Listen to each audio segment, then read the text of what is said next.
I found it while digging around under the seat for quarters. A valet stub, half crumpled and damp, wedged between the seat rail and a pack of gum that wasn't mine. My wife's new SUV, the one she just had to have, smelled like fresh leather and that peach perfume she'd started wearing last month.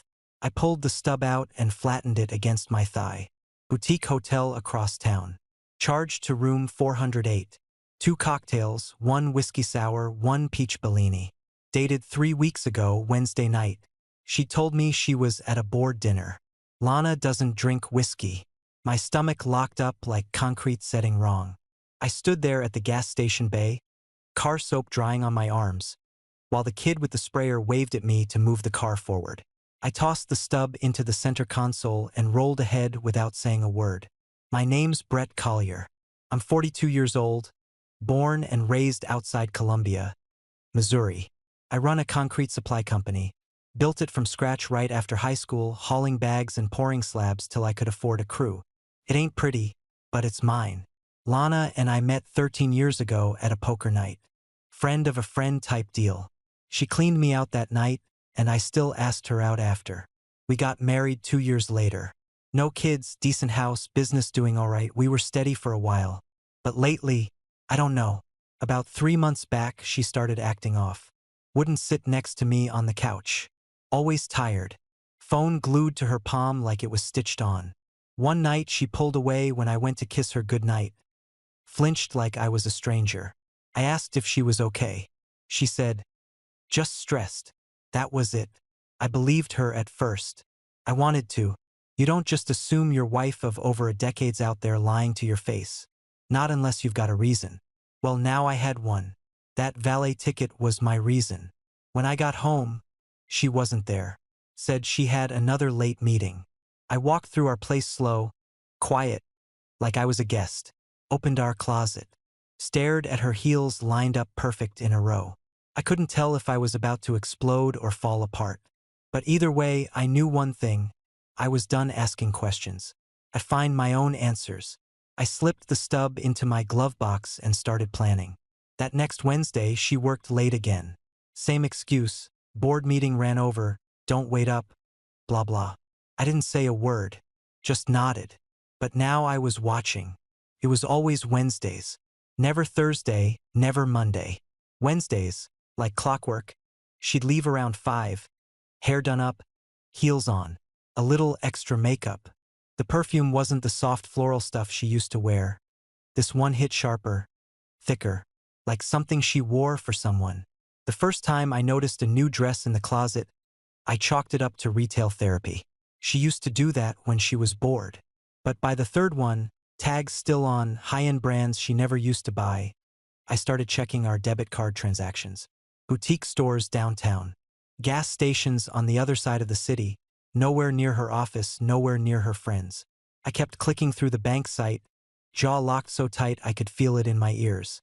You don't accidentally fill your tank 20 minutes from home when your job's 10 minutes the other way. One night after work, I brought it up to my cousin Derek. He handles the back end of deliveries for my company, solid guy, sharp eyes. We were loading a trailer when I asked, "You notice anything weird with Lana lately?" He didn't look up, just kept tightening the strap. "Weird how? She seems off to you?" He gave a small nod, like he was waiting for me to say more. When I didn't, he exhaled and stood up straight. "Yeah, quiet, tense. Doesn't talk much at family stuff anymore. Kinda detached." I watched him carefully. He wasn't fishing. He knew. "You think something's going on?" I asked. He shrugged. "I don't know, man. She ain't the same. You can feel it." I didn't tell him about the valet ticket. I didn't bring up the gas station charges or the perfume or the dresses. I wanted to see what he'd say without the details. And the way he looked at me, that quiet, steady look, told me all I needed. He had the same gut feeling I did. A few nights later, Lana left her phone on the kitchen counter when she went to shower. That hadn't happened in months.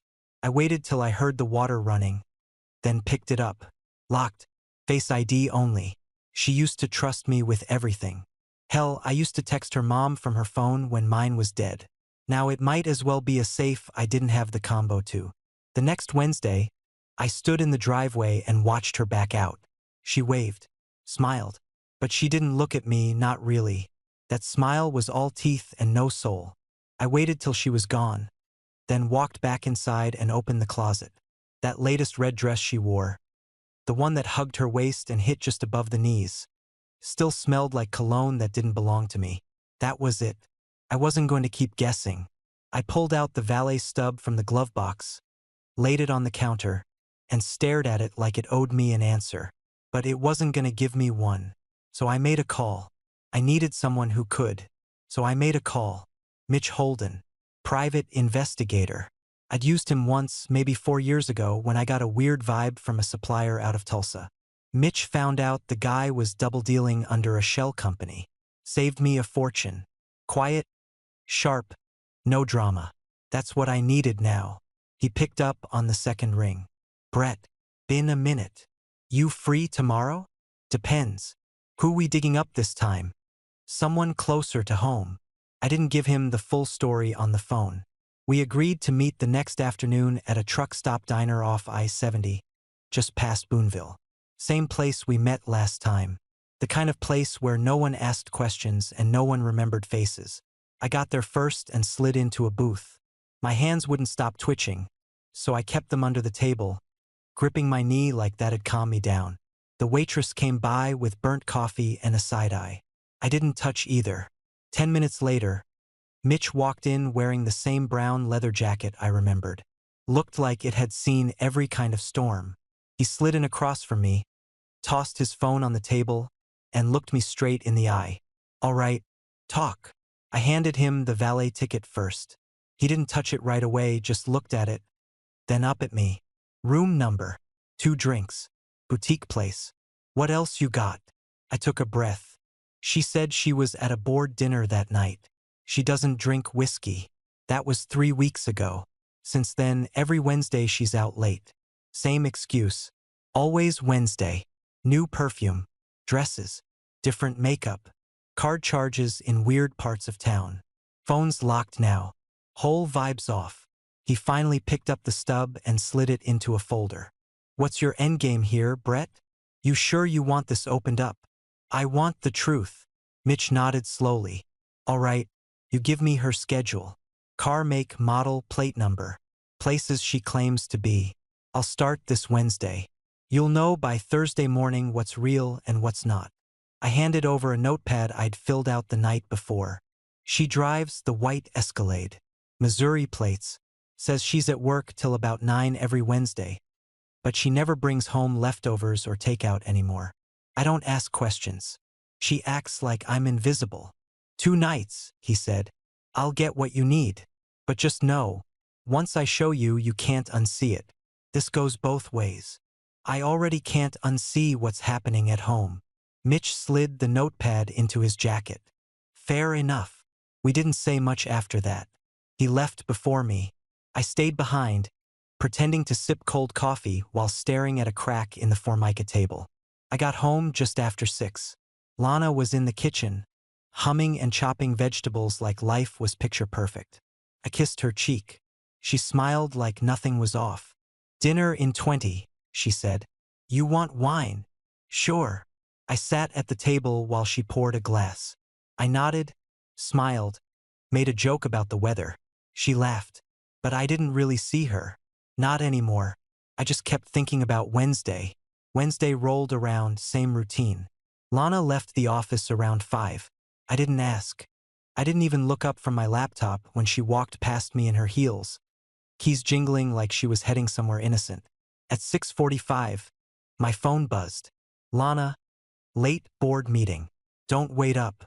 I didn't respond, just stared at the message for a few seconds, then flipped my phone face down and poured myself a Coke I wasn't going to drink. Mitch had already texted earlier. I've got her. We'll update. I spent the next 2 hours pacing the house. I tried watching TV, but every word from the screen felt like static. My brain was stuck in gear, waiting, grinding, holding my breath. At 8:20, Mitch sent the first real hit. Riverview Suites. Room 512. Checked in with a man. Tall, maybe early 40s. Gray Ford F. 150 platinum. I stared at that message so long the screen dimmed. She wasn't even trying to hide it. Not some off-the-grid motel. Not even out of town.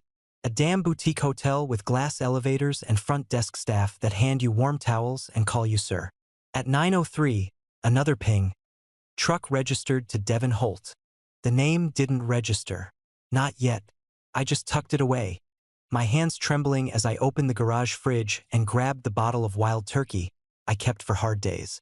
By 10:45, Mitch followed up. She's leaving alone.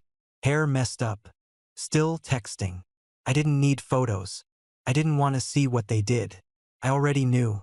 I sat in the garage with the lights off, nursing the whiskey and listening to the clock tick above the tool bench. I knew every second she was lying, every breath she wasted pretending. At 11:17, headlights swept across the driveway. Her SUV pulled in slow. She killed the engine and sat there for a few seconds, probably checking her face in the mirror. Then the door opened. I stayed still, leaned back in my camping chair like I was just out there thinking about nothing. She walked in humming, some pop song she liked from the radio. Hair fluffed up, lipstick reapplied half-assed. "Oh hey," she said. "Meeting went long. Sorry, I didn't move." Just gave her a lazy smile. "No problem. Everything go all right?" She set her bag on the washer and stretched. "Yeah, just long." Everyone talked in circles. I swear, half of them like hearing themselves speak. I nodded slowly, sipping the whiskey. "Tiring. God, yes." She ran a hand through her hair.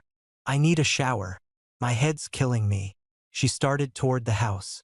I watched her, every inch of me burning cold. She didn't even flinch, didn't pause, didn't feel the heat in the air or the weight of her lie pressing down. I sat there another 10 minutes, alone with the smell of motor oil and sweat, trying to feel something other than rage. But all I felt was done. Done playing dumb.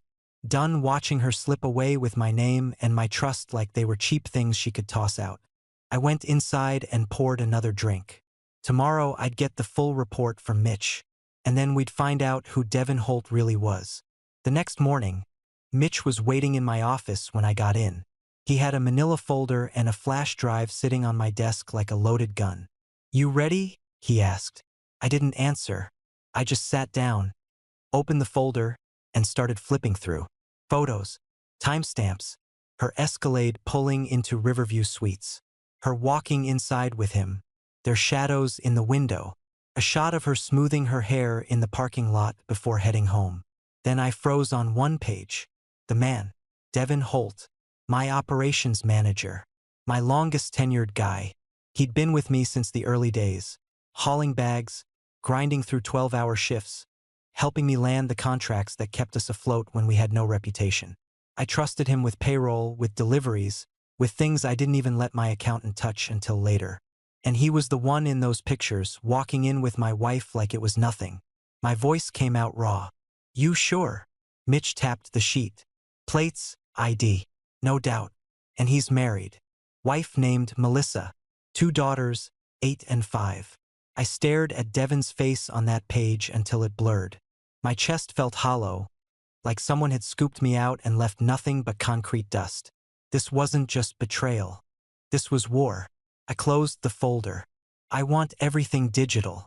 Hard copies too. Don't lose a damn thing." "You'll have it by tonight," Mitch said. He leaned back, giving me that look he had, part sympathy, part warning. "You're going to burn this bridge. You know that, right?" He lit the fire. "I'm just pouring the gas." Mitch didn't argue. He slid the flash drive closer and left me there with the wreckage. I sat for a long time, staring at the walls of the office I'd built brick by brick. Devin had signed off on those blueprints. He'd walked the site with me shoulder to shoulder. Now every memory felt rotten. By noon, I'd made up my mind. I called Sharon, my accountant. She picked up on the second ring. "Sharon, it's Brett. I need you to audit the last 6 months of company expenses. Every transfer, every vendor, every line item." Quietly, her voice sharpened. "What am I looking for?" "I don't know yet, but I've got a reason to think someone's skimming. Don't mention it to anyone." Got it. I'll start pulling records tonight. I hung up and leaned back in my chair, fists pressed against my temples. My business wasn't just numbers on a ledger. It was sweat, sleepless nights, every ounce of pride I had left. If Devin touched that, if he stole from me on top of stealing my wife, then he'd crossed into territory he wouldn't crawl out of. That evening, I drove home. Lana was curled up on the couch, scrolling her phone with that fake tired look she wore now.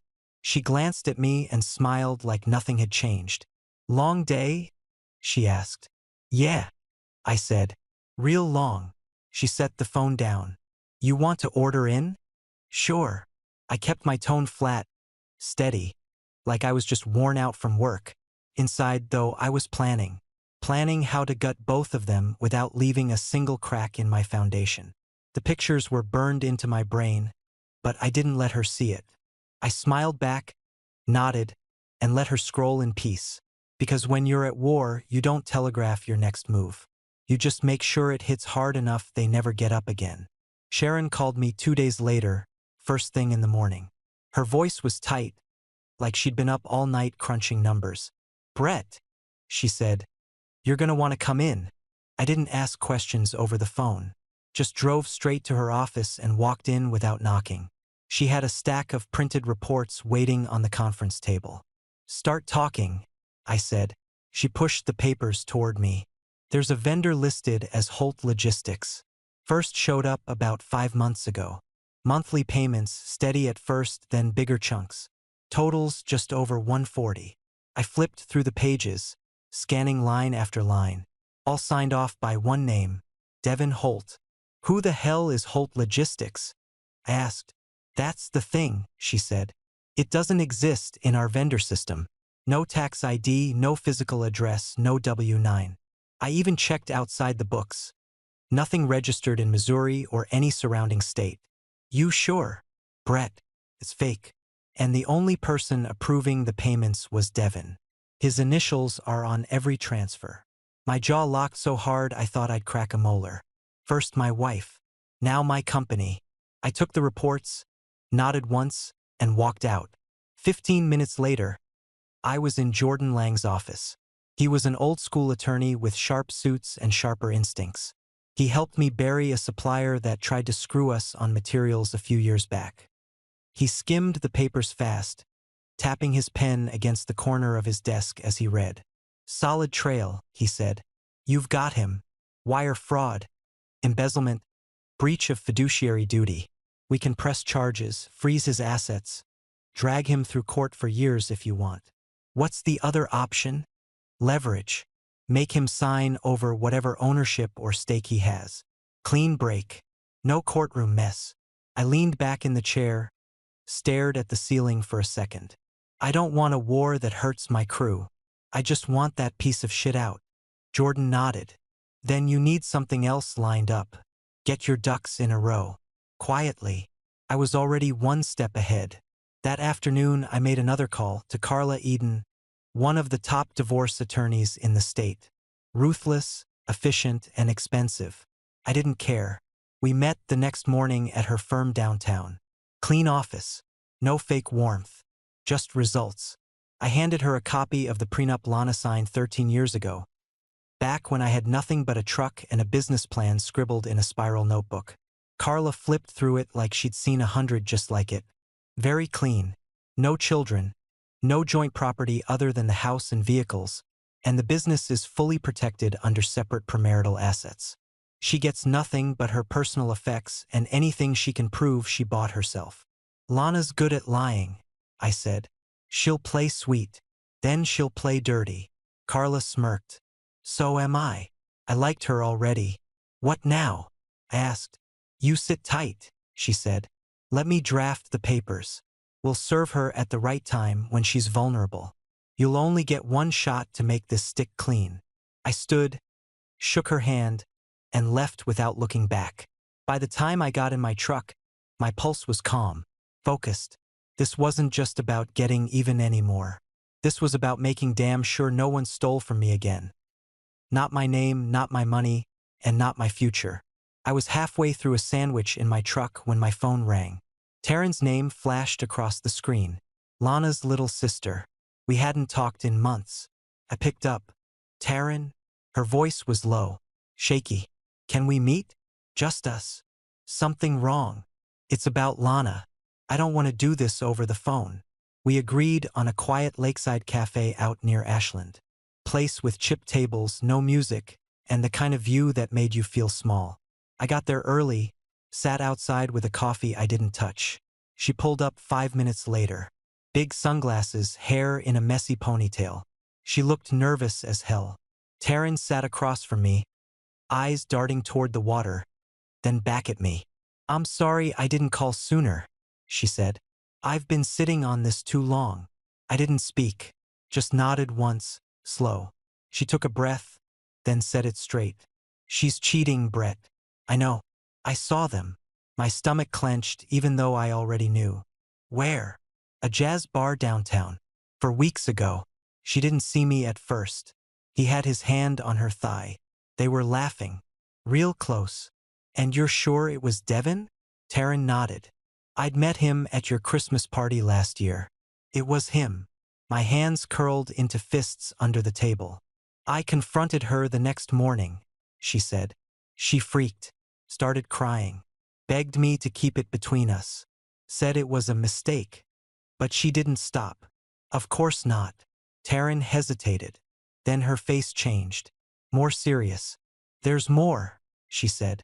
I overheard her talking to someone on the phone last week. A lawyer. She was asking how to protect herself financially in case things went south. Jesus Christ. She doesn't know I heard. I was upstairs at Mom's. She thought she was alone in the kitchen. I leaned forward. Is that all? Taryn looked down at her coffee, then up at me. She's pregnant. The air snapped cold. She tell you that? I asked. She didn't have to.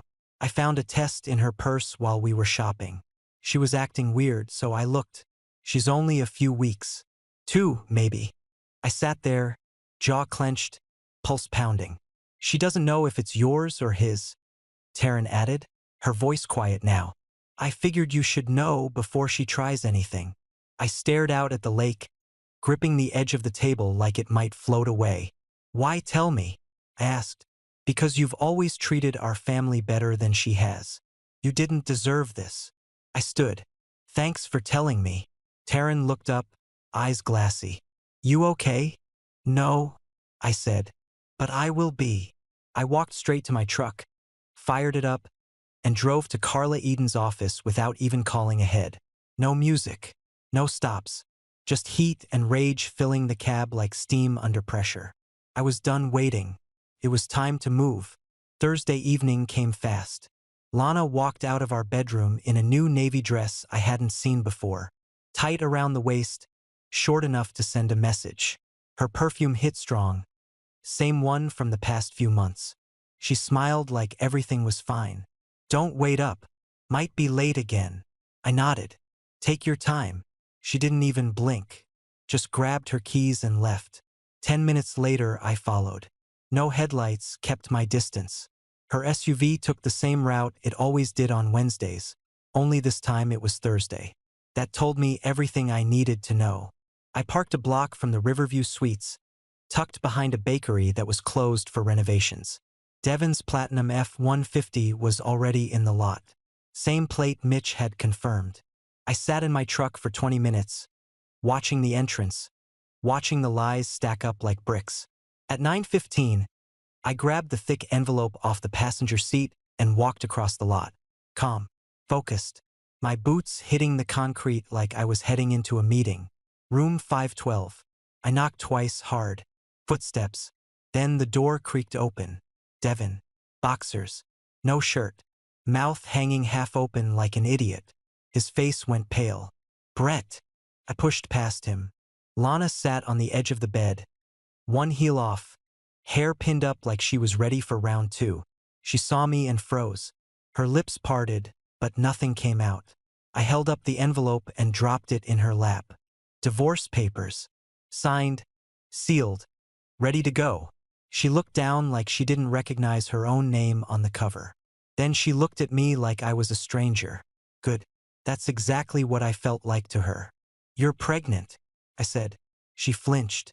Brett, save it. I turned to Devin, who hadn't moved. You've got two options, I said, keeping my voice low and steady. 1. Sign over your shares in the company and return every goddamn dollar you stole. 2. We go to court and I hand the DA everything: embezzlement, wire fraud, conspiracy. You'll lose your house, your job, your kids, and your dumbass reputation. He didn't speak, didn't argue, just stared like a kicked dog.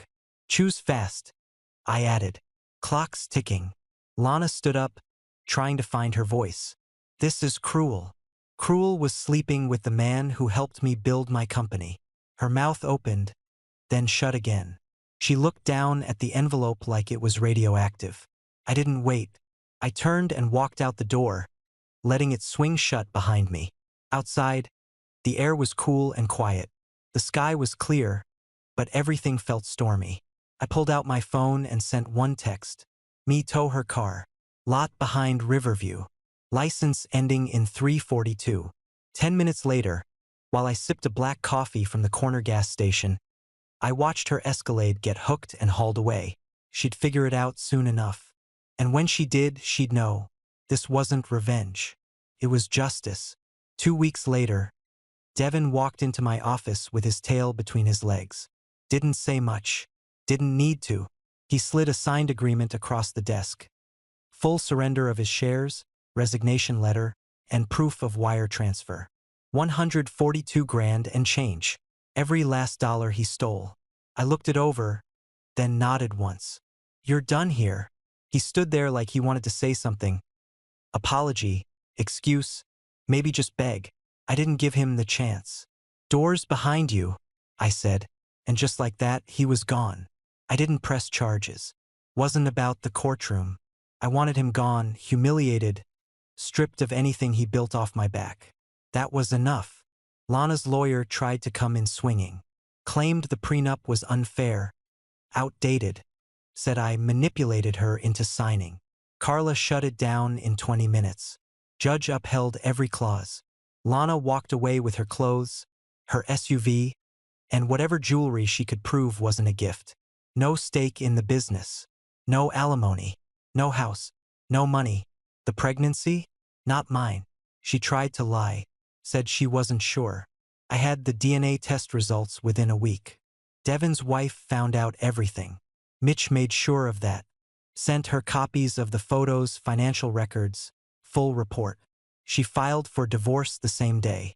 Took the house, the kids, and every ounce of dignity that man had left. Ron, one of my senior crew leads, stepped up after Devin was out. No drama, no attitude, just kept his head down and got the job done. That's the kind of guy I wanted in that seat all along.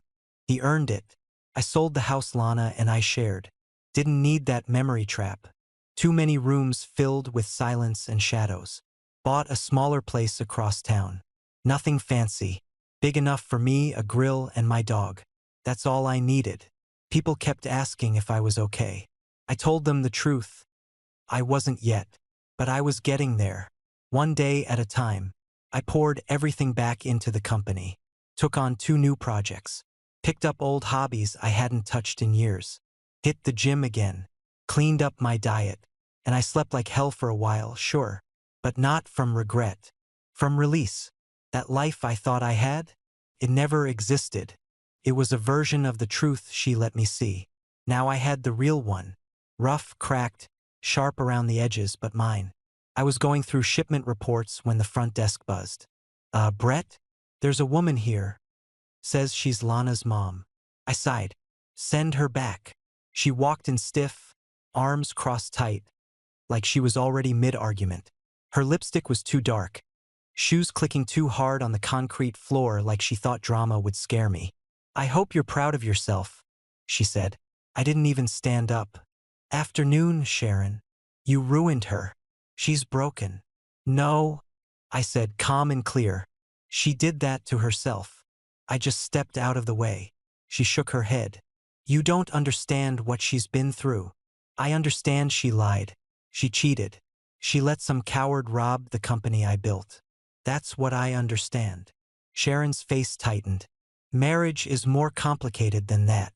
Not to me. I stood up now, voice firmer.